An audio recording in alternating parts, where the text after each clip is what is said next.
Hi, everybody. This is David, and welcome to the Week 6 Fireside Chat for Educational Leadership 655, Pupil Services and Non-Discrimination with Viterbo University. This week begins on Monday, February 28th, and concludes on Sunday, March 6th. A recap. Fantastic post. You are examining Board of Education policy. You're looking at district practices and also how to use your resources and assets. So, a very good job. Child trafficking was addressed in this past week, and I had some resources that I shared. I went online, was digging deeper into the DPI resources, state of Wisconsin, national resources, and there aren't a lot out there specific to school trainings, also conferences and professional development.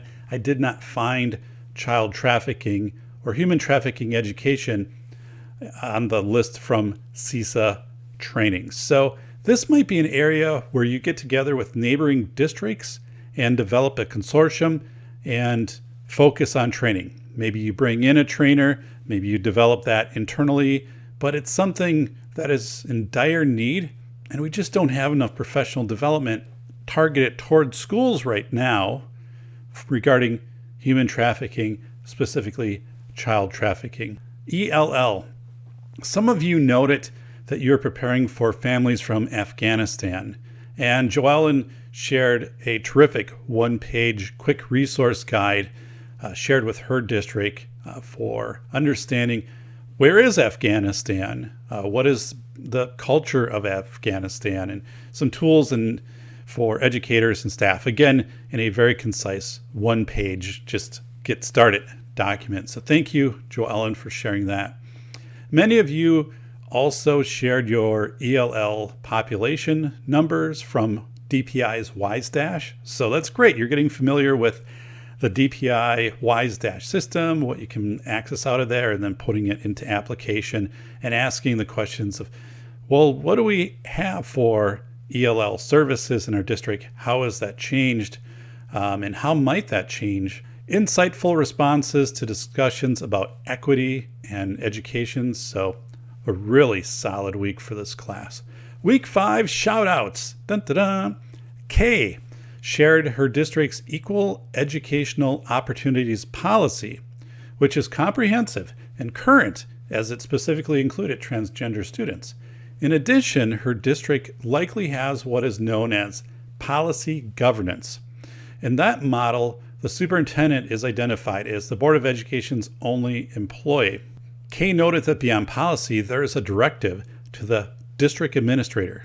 That directive reads, "The district administrator shall establish procedures to identify students who are limited English proficient, including migrant children and youth, to assess their ability to participate in district programs and develop and administer a program that meets the English language and academic needs of these students." So that is outstanding. So you have a robust policy and then a very clear directive to the superintendent. You don't see that often in districts that you'll have both of those together. I like it. I think it's overt. I think it helps promote vertical alignment between the school board, the superintendent, building principals, the central office cabinet, teachers, other staff, and then also horizontal alignment across buildings. So I like it. And it definitely issues that we expect accountability in these areas. JOELLEN made the observation that teachers of color typically didn't stay for long periods of time in her district. They would move on to other districts despite aggressive recruitment activities to try to increase the number of teachers of color. It just didn't seem to be working.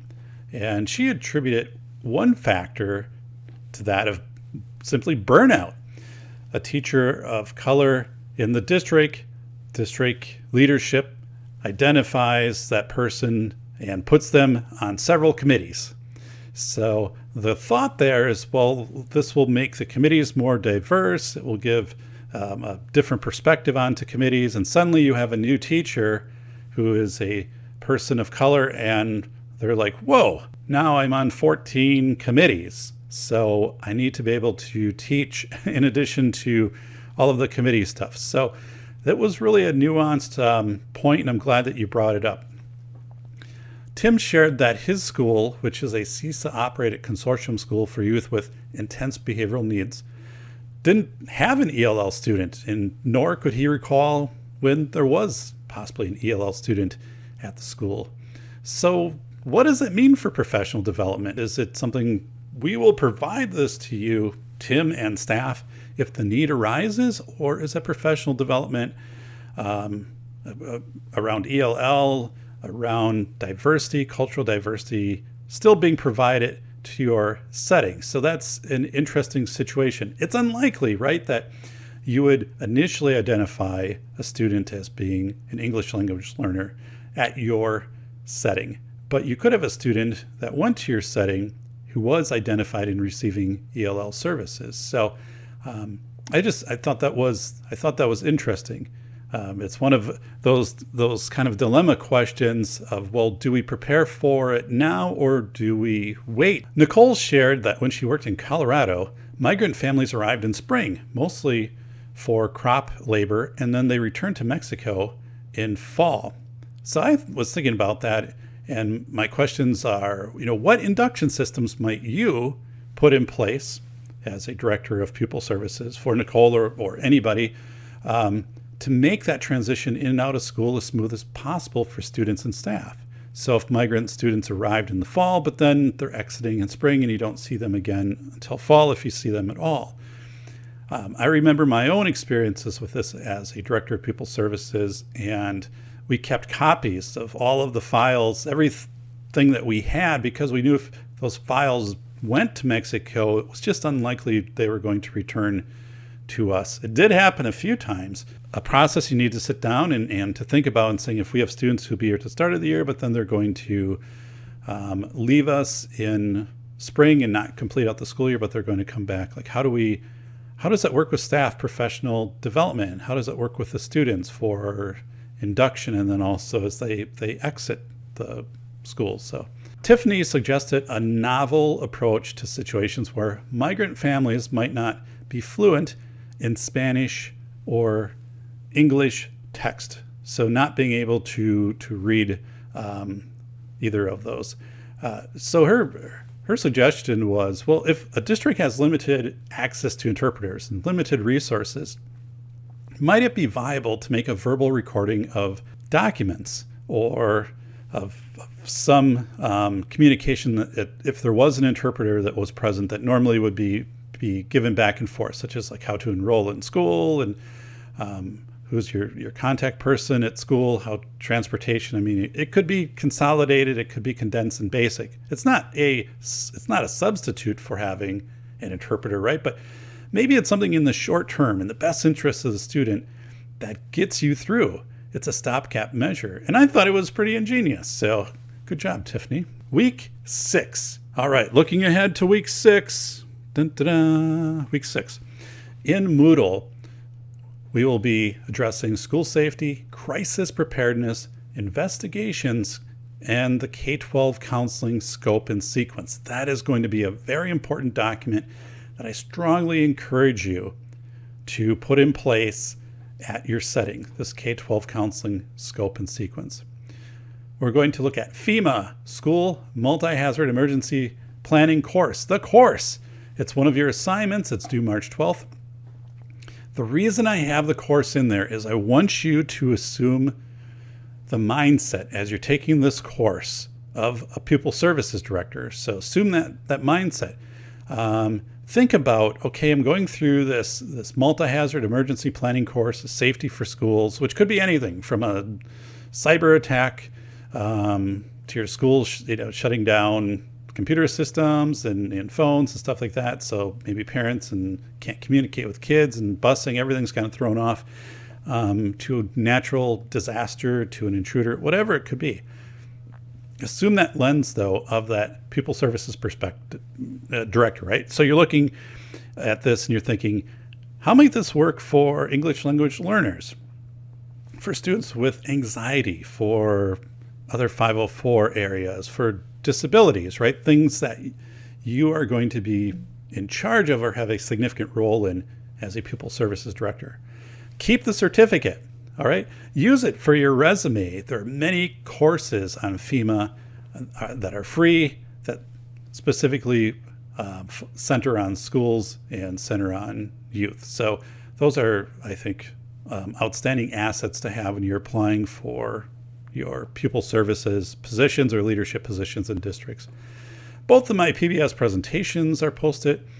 There are matters of mental health and student profiling in those, which will apply more to pupil services. But again, if you are a pupil services director, it's likely that school safety will be somewhat onto your list of what you'll be in charge of, right?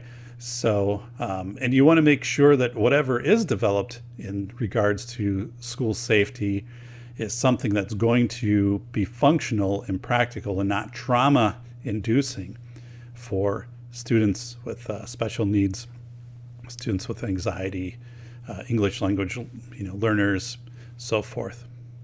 The school counseling K-12 scope and sequence document, I strongly recommend it for all schools. It'll be very explanatory, right? Once you take a look at it, you can continually update it, but that's an awesome document to share on an annual basis or a couple times a year with your school board, or maybe have your counselors, co-present it with you. It doesn't have to be a big presentation. And it's one of those things that identifies the gaps. It's like, well, we do a lot here for bullying, right? Or a lot here for mental health, but then suddenly at 7th grade, we have this gap. And then we have another gap here at 10th grade. So how are we going to fill in these gaps? So you can look at that and make that a more comprehensive document over, months and years. It's not meant to be static, and it's also not meant to be like in place all at once. There will be gaps in it when you start it out, but that's amazing. It also helps you tremendously when there are questions from parents or from a board of education or superintendent saying, what have we been doing in XYZ areas of pupil services over the last couple of years to make sure that we're addressing these needs, which usually happens after something sentinel happens in the district, some big event. And to be able to bring that out and say, here's what we do. At 2nd, 4th grade, this is reviewed. And because sometimes people just don't remember, right, that we have these activities that we are doing to try to lessen the chance of these negative events happening. So that is a awesome resource. If you can get it on a legal size of paper, like, that's great. It doesn't have to be, and it shouldn't be something that's like huge and cumbersome and all of that. It should be right up front, easy to follow. And as students too, you can share it with students and say, are we missing anything on here? And the student be like, yeah, like in our 6th grade tech ed class, we have the option to make a PBIS video. So that could be in here. Be like, yes, thank you. Pupil services, legal question and answer. So the document I have up there is not current, and also it's not legal advice, but it is an example of, okay, if you are going to have the ear of your district's legal counsel for a few hours, just you, right? And you could say, here are questions that I get asked frequently or that staff ask me, such as custody issues, harassment via social media for staff or student to student or things like this. And you can rough these questions out, right? Like, these are questions that you get maybe once, twice a quarter, and you're like, I'm not quite sure. I have to check back on this. But they happen enough with frequency where you should have these core set of questions addressed. So you sit down, you get these to your school council. You also, then are making sure that your policies and practices, whatever school council comes back with a response, like, ahead of time before it's shared with staff. I found that to be extremely helpful. And then I have that document that I can reference it. Staff have it, but those are questions, again, which are going to come up through the school year, and you don't have to reinvent your responses to those or try to dig and figure out, well, what was it when the reflective teaching annotation? Litigation is almost impossible to avoid in today's schools. Act in the best interest of the child. Document, document, document. And be aware of Board of Education policy. Review your job description.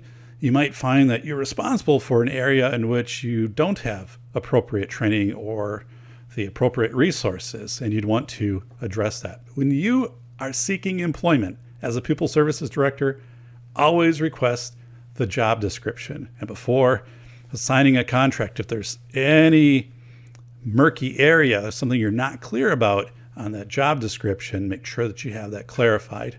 School of Airs extensively discusses the benefits of various school tabletop exercises.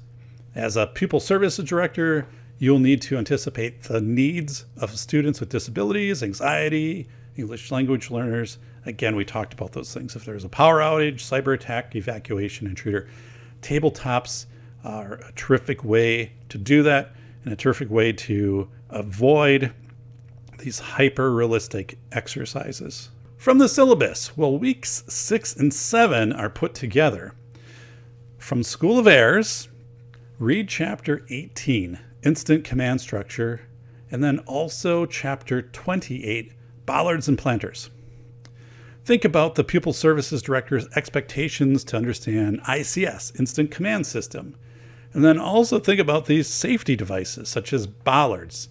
And does it make sense to put bollards in front of a school where, we have students with different mobility devices coming in and out of school, and now they have to aim through this 36 and 1/8 inch opening between the two bollards? Does it really make sense? Are there other needs, maybe such as two-way radios? But your final assignment in this class is an 8 to 10 page paper about existing pupil services practices.